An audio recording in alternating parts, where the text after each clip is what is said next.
everybody, it's Carrie with Seed to Spoon. We've been getting a lot of questions about Japanese beetles or June bugs and how to manage them. So I figured I would cover a few tips in this video.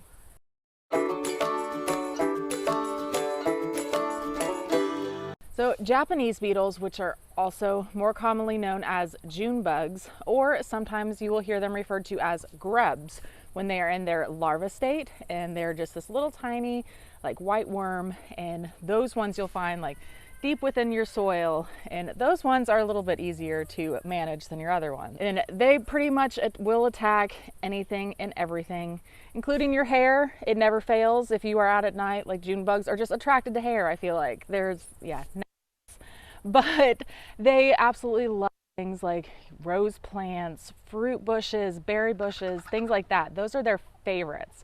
But pretty much any plant is at danger for them. Like with any pest, prevention is always key. So you could use some companion planting to try and help some of your more vulnerable plants. So the things that we talked about earlier, the roses, the berry bushes, things like that. You can do companion planting, things like herbs that are real strong smelling. So things like catnip, chives, garlic, things like that to try and disguise those plants. Basil is another great companion plant that's really good for not just for Japanese beetles, but for a lot of different things. So try some basil maybe, and also things like marigold, nasturtium, those edible flowers are really good for that too. So once you have an issue, pretty much the most effective thing that you can do is to hand pick. I know it sounds annoying, but that is going to be the best way to go about getting rid of them. Hand picking them, have a bucket of soapy water that you carry around with you, dump them immediately in that, and that will help to decrease their population.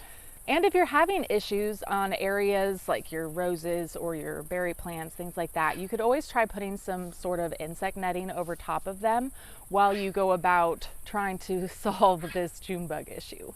One of the biggest tips that I can give for Japanese beetles is by getting something called milky spore.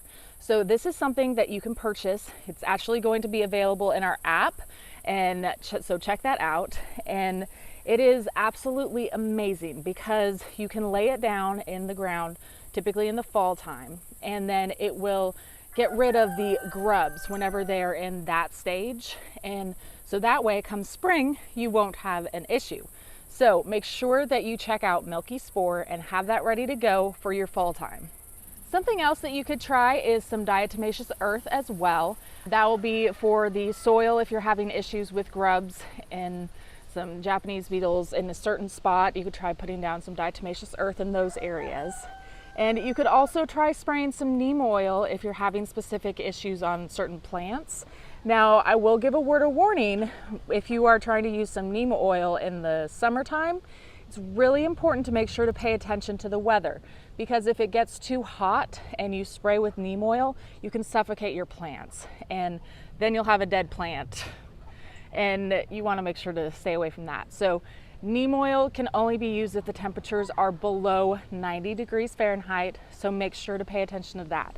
And we pretty much, anytime it hits summertime, we completely avoid using neem oil here in our area because our temperatures get above that all the time, but it's unpredictable. So we try to just rather be safe than sorry. Well, I hope that this video helped to give you some ideas of ways to go about handling Japanese beetles.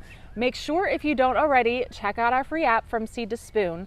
There is a pest section in there that goes through all of the different treatments that I talked about today, maybe some others too, but it'll talk all about organic methods, ways that we go about handling these pests in our garden.